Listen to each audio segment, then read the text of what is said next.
đây chỗ là thấp nhỉ. Họ để là nghỉ đến đây cho trẻ qua thôi.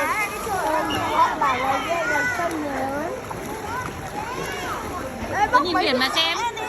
Độ sâu của 0,9 mét mà, chưa đến 1 mét mà con cao mà gần mét 2 cơ mà. 50 mét. À 90 mét.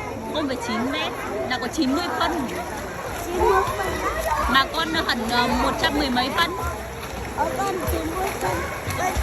Con đừng đưa lá. Sợ anh là bắn vào mẹ.